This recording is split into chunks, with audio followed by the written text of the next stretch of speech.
Thank you very much. Osan, thank you very much. This is great. Oh, that sounds good. But the other actually even sounds better, I have to say. Thank you very much. And at ease, everybody. We're going to have some fun. So we're about 2.5 hours late. I understand instead of losing people, you actually gained people. I don't know how that works, but I know it works. Got a hell of a lot of people here, a lot of great military people. So it was a little unexpected. We'll tell you, we're not going to, oh, look at all that media back there. Wow, that's a lot of media. That's a lot. We have a lot of media following us. We're doing a great job, and I'll tell you, you're doing a great job, and so important. But the reason I met with Kim Jong-un, and we had a great meeting, because we're all in this together. We want to get this thing solved. It's been going on for a long time. And we had a great meeting, and it was unexpected. I put out yesterday, maybe I'll meet with Chairman Kim, and he saw it, social media. Pretty powerful thing, social media. And we just left, and I said, you know, this was unexpected, and we're going to keep a lot of thousands of great military people waiting, but that's what you do. You love your country, and that was a good thing to do, right? I said, they'll understand. They'll understand, right?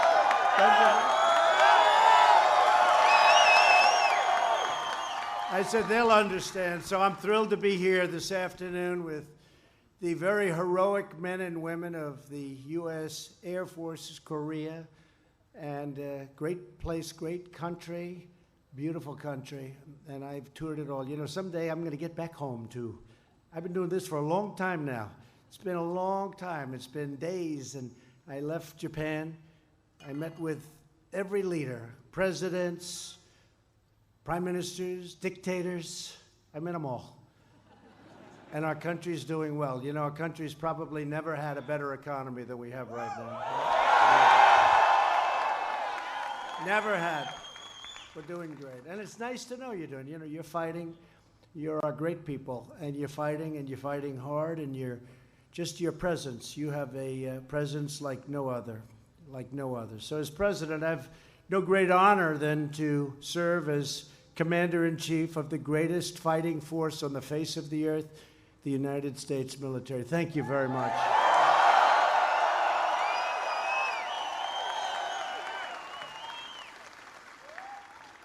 So when I met with, as you know, President Moon also, we just, in fact, he just called me again. He's so happy. He's so thrilled. And we met at the DMZ, and it was something incredible. I got to see the DMZ. I got to see a lot of your fighting comrades, and we talked to them. In fact, I gave one little speech to a group of guys. I gave another little speech to a group. Then I met with Chairman Kim. Then I came out. Then I met with President Moon. Then I gave another speech to a group of guys, and now I'm giving a speech to a big group of people, and a good-looking group. But it's really we had a very productive meeting. I outlined the incredible prosperity that awaits North Korea when this whole thing gets settled. They've been talking about this for a long time, but that's a country with tremendous potential. And I've had a good relationship with Chairman Kim. You know that. You see what's happening. It's been a lot different. They were giving us a great briefing right at the DMZ, and they said it was so different before we had the meeting, the big summit in Singapore. It was different. It was really hostile. You understand it better than anybody. It was really hostile. And since our first meeting in Singapore, we got along. We had a great kind of feeling. And when you go back home, you'll see it tonight on television. You'll see it wherever you see it. Today, there's so many forms of looking at things, it's hard to believe. As soon as you pick one, another one comes up, and the first one is obsolete. But whichever way you look, you're going to see some really nice sights. I actually stepped in with Chairman Kim. I stepped into North Korea. And they say that's a very historic moment, and I think it is a historic moment, and a very good moment. And he asked me, would you like to do that? And I said it would be my honor, and we did, and we went over the line and turned around, and everybody was so happy. And many people, I noticed, from Korea were literally in tears, crying, because it's a big thing. It's a big thing. And we're now going to work on something. We have a tremendous team of people that know how to do this, and we're going to put them in charge. And Secretary of State Mike Pompeo is here. Where's Mike? Is he here? Where is he? Where's Mike? Where's our Secretary of State?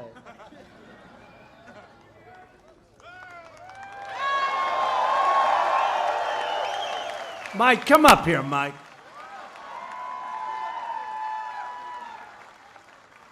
Come up, Mike. And you know who else I have? Has anyone ever heard of Ivanka?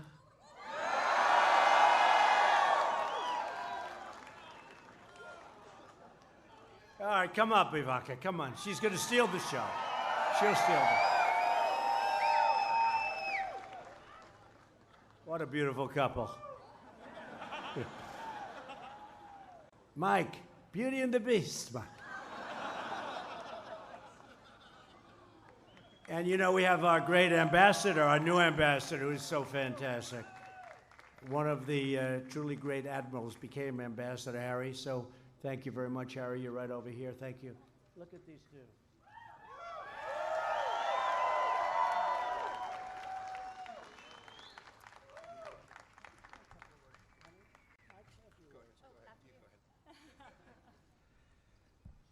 It is great to be with you all. It's wonderful to get a chance to see such wonderful fighting men and women. Thank you for what you do to serve America each and every day. Bless you all.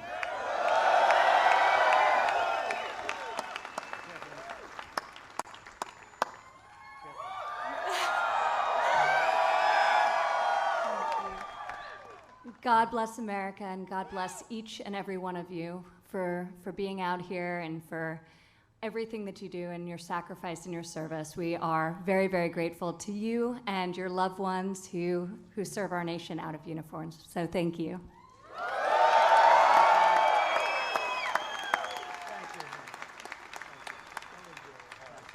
Thank you both.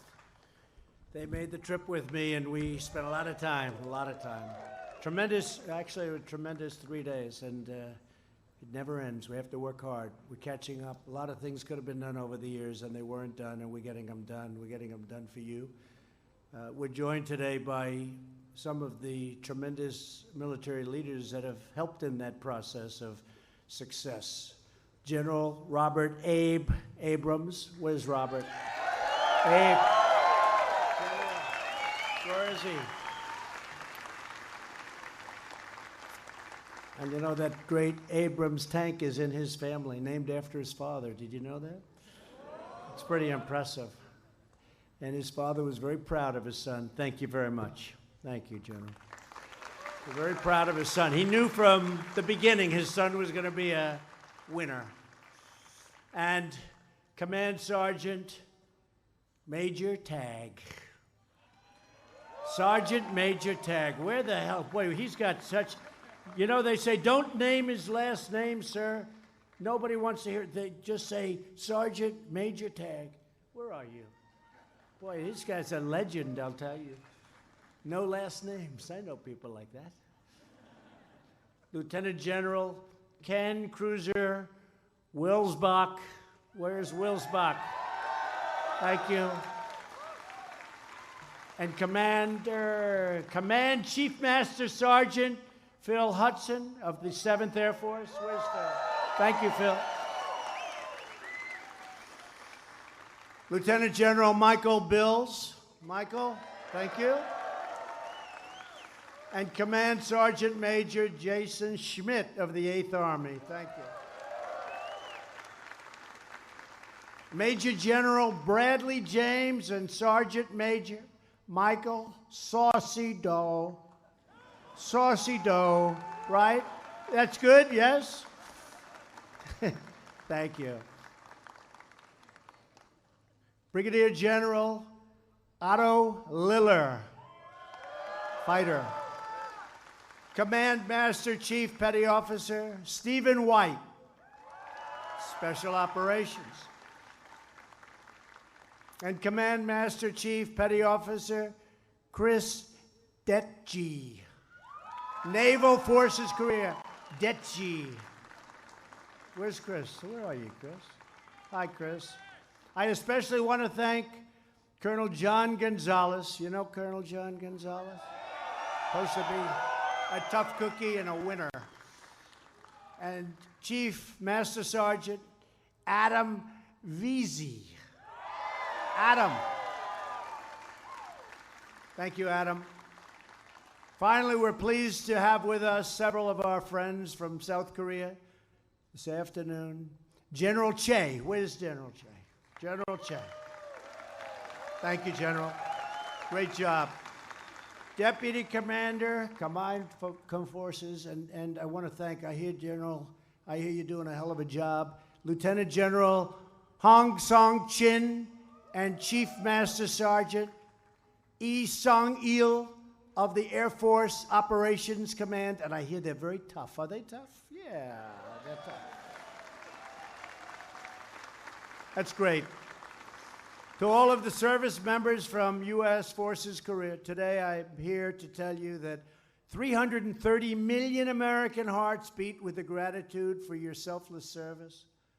We're also joined by many amazing military spouses and families. Those families and those spouses, they keep you going. You wouldn't be the same without them. We know that, right? Sometimes we don't want to admit it. We never like to admit it, do we? But it's so true, right? That's right. Right there. He's pointing. That's right.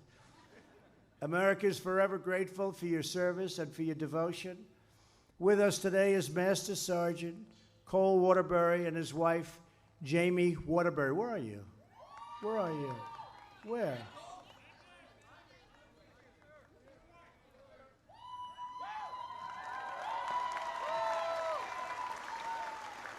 Good-looking group. They met when Jamie was also in the Air Force. Jamie served on active duty in the Air Force for 4 years and then joined her husband through 6 different assignments in 3 different countries. Jamie recently earned the Presidential Lifetime Achievement Award for her 4,000 hours of volunteer work on behalf of the military community. That's incredible. Jamie, you embody the greatness of America's military families, and we want to thank you. Give her a big hand. Thank you, Jim. Thank you, Jim.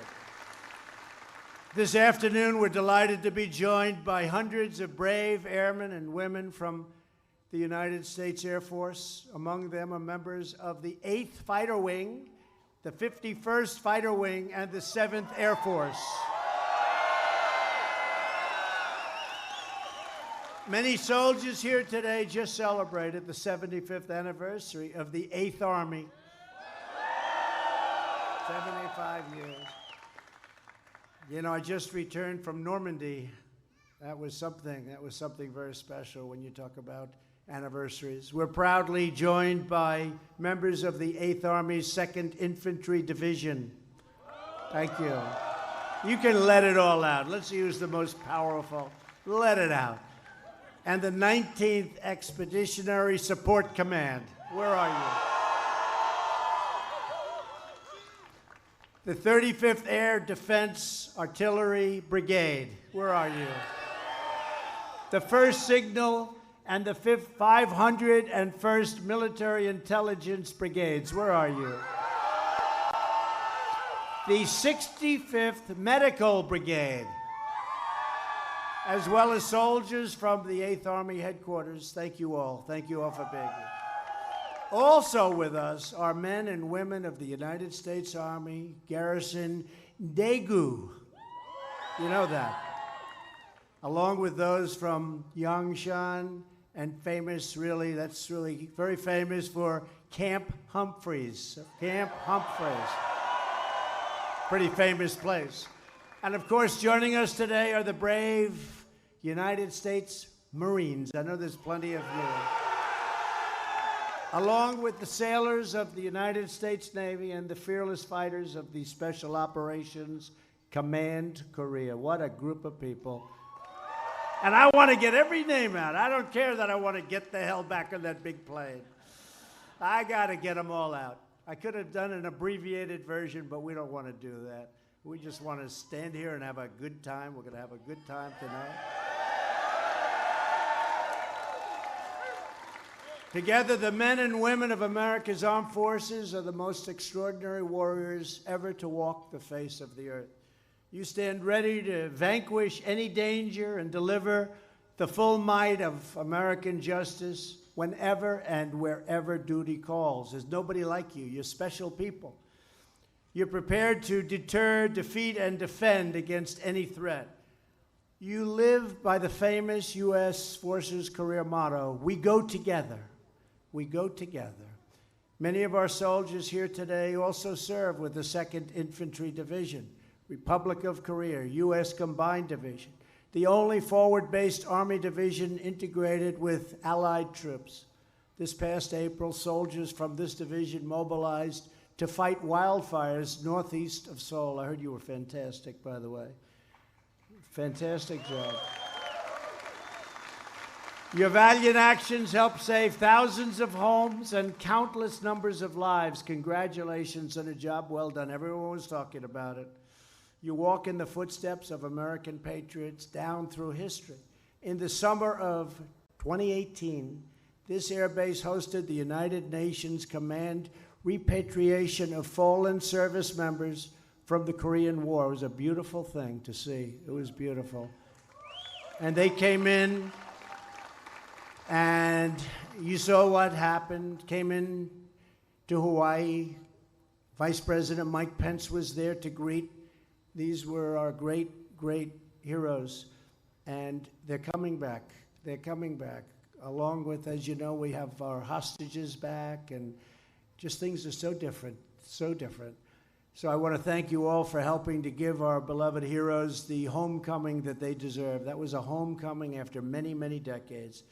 With us today, that's right.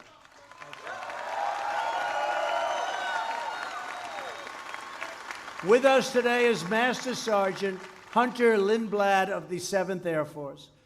Hunter was born in Seoul. After 5 months, and he was 5 months old, he was flown from Incheon to New York City, where he was adopted by a loving American family. 25 years later, in 2010, Hunter returned to South Korea for the first time as an intrepid airman of the United States Air Force.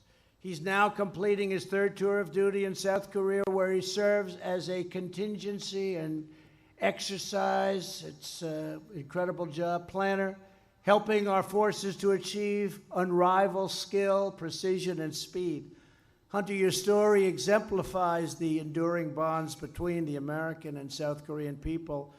And I will say this, the folks here, all of them, especially the ones that really know you, they respect you a lot. Also here today is Air Force Captain Jin Lee. Jin spent his childhood outside of Pohang, South Korea. At age 13, he came to the United States, became an American citizen, and after college joined the United States Air Force. When he was a child in South Korea, Jin heard stories about the righteous might of American warriors, and he liked those stories. Captain Lee, now you are one of the heroes defending our nation, respected by all. You make us all proud. Where are you?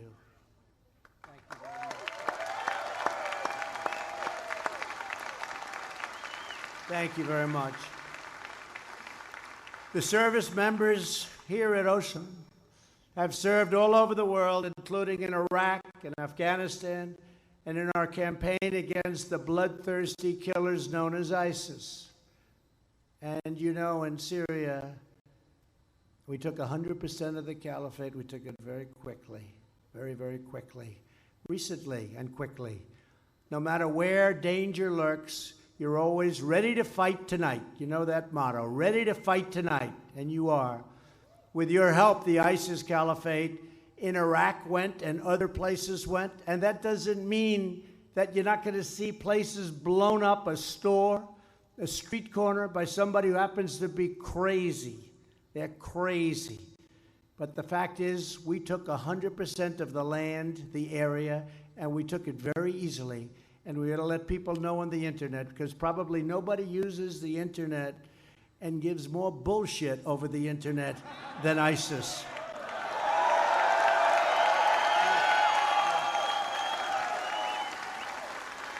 Few people use it better.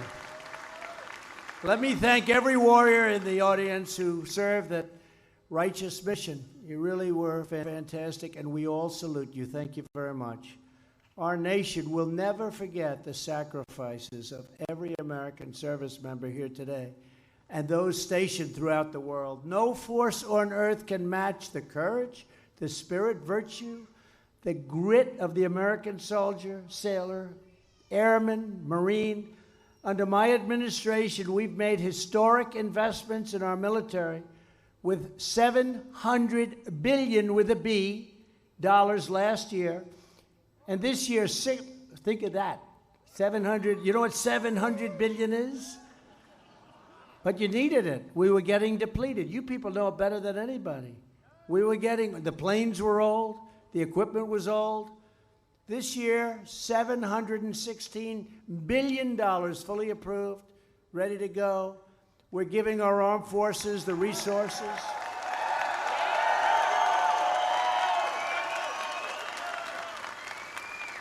And we're giving our armed forces the resources, tools, and support you need to fight and win. Our new budget calls for, listen to this, you'll love this, 78 F-35s, stealth, right? Stealth. They say they're hard to beat because you can't see them, literally. I've gone to some of the great pilots. I say, what do you think of the F-35? How does the enemy do? Well, they have a problem. They can't see it, sir. I mean, that's pretty much it, right? Got a lot of them. 24 F-A-18s, brand new, and 8 new F-15Xs. You like that plane? Yeah.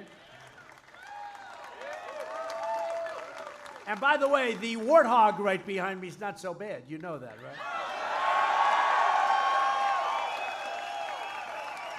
I've got more people asking us to keep the Warthog. Look.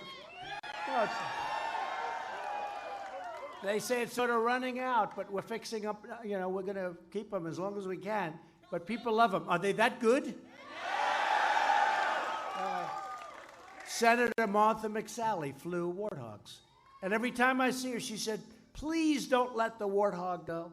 It's just a very great machine, and we're looking at ways that maybe we can keep it around a little bit longer. It also asks for our budget 146 cutting-edge Black Hawk and Apache helicopters, 165 improved Abrams tanks. You hear that, General Abrams? Abrams tanks. Best tank in the world, and so much more. In the next year alone, we want to buy 12 new warships, including an aircraft carrier, 3 advanced submarines, nuclear versions only, 3 guided missile destroyers, icebreakers, frigates, you name it, we're buying it.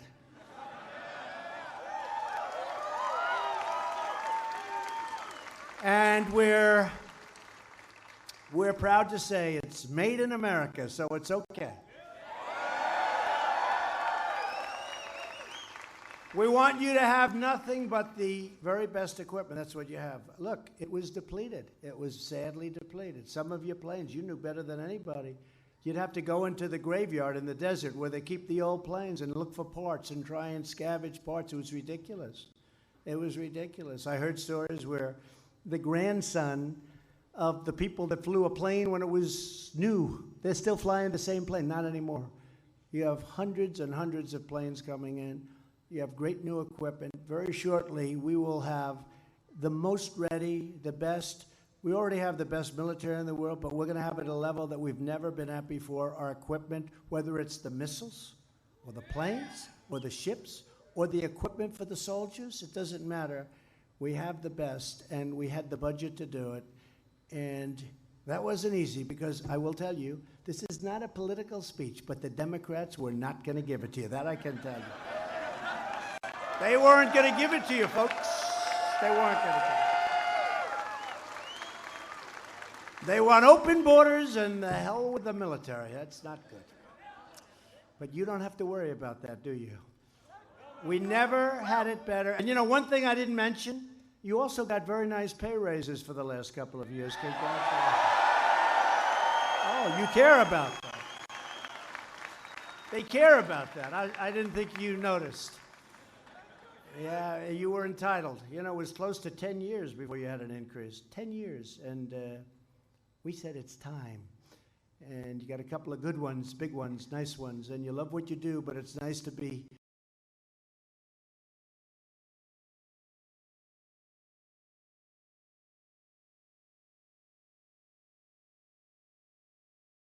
you know, hopefully when we build this military and we have it so strong, it's getting to a point now where it's going to be at a level that wasn't even close.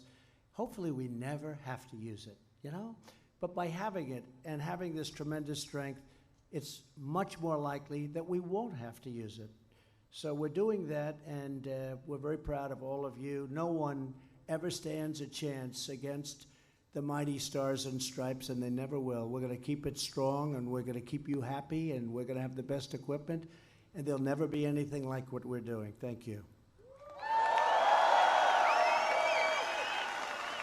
We're also investing billions of dollars in upgrades to our missile defense system, and I understand that our 35th Air Defense Artillery Brigade is with us. Where are you, folks? So you're happy about that, right? You see the difference, is that correct? You see a lot of money coming in and a lot of great stuff. We're totally revamping and improving, and in some cases getting brand new nuclear weapons. Never want to have to use them, but we have the best in the world, the most in the world and the best in the world, and they're being upgraded very substantially, and in some cases we're getting brand new. Never want to use it. Our greatest asset, our most powerful weapon, will always be you. No matter what we do, it's always going to be the American warrior, because there's no warrior like you. No one is tougher and no one is braver. You're beloved by our citizens. You have no idea how much our people love our military. And I can say it too, law enforcement. They love our law enforcement.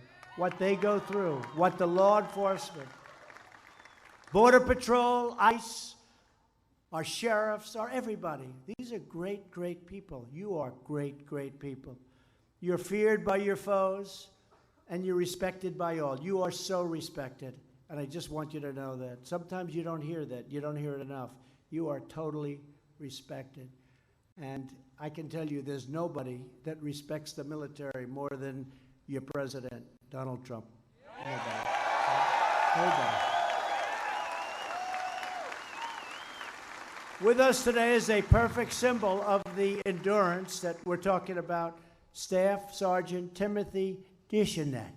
Where's Timothy? Timothy. Hello, Timothy. At the age of 19, Timothy was diagnosed with cancer.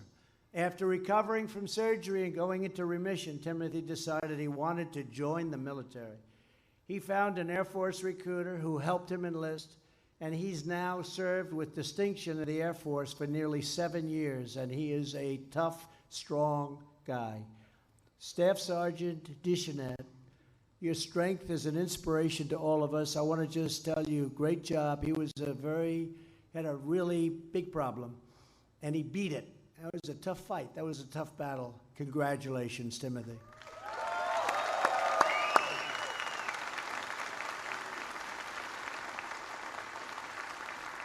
The men and women stationed in this country showcase the very best of America to this region and to the entire world. And they watch you and they look. I told you, I got back from Japan. They're watching you. You have some folks over in Japan, your friends, your brothers, your sisters. They're incredible. They're incredible. But you inherit a military tradition defined by the timeless values of loyalty, honor, courage, and patriotic devotion. You carry on a priceless heritage of warriors who have always risen to the challenge in America's hours of need. We've had tremendous hours of need, times where it looked like it just wasn't going to happen.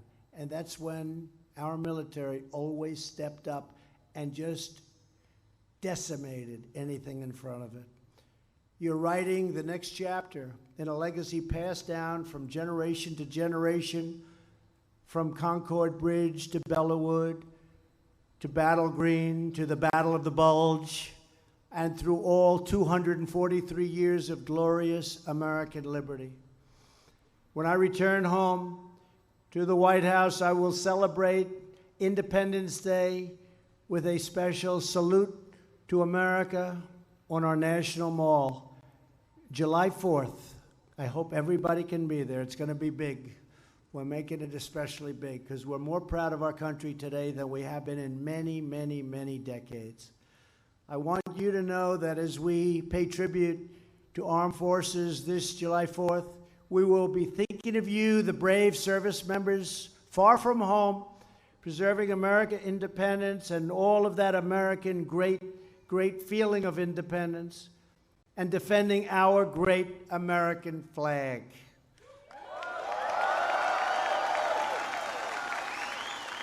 Americans are born free, and as long as we have brave soldiers and sailors and airmen and Marines, we know that our freedom will never, ever die. On behalf of all Americans, I want to thank you again to everyone at Osan Air Base. And this is special, not only people, but now you have special equipment. Sometimes it's nice to have the equipment to go. So, Osan, I want to just thank you, everybody here, to every patriot who proudly serves under the red, white, and blue. God bless you. God bless our military. And God bless America. Thank you all very much. Thank you.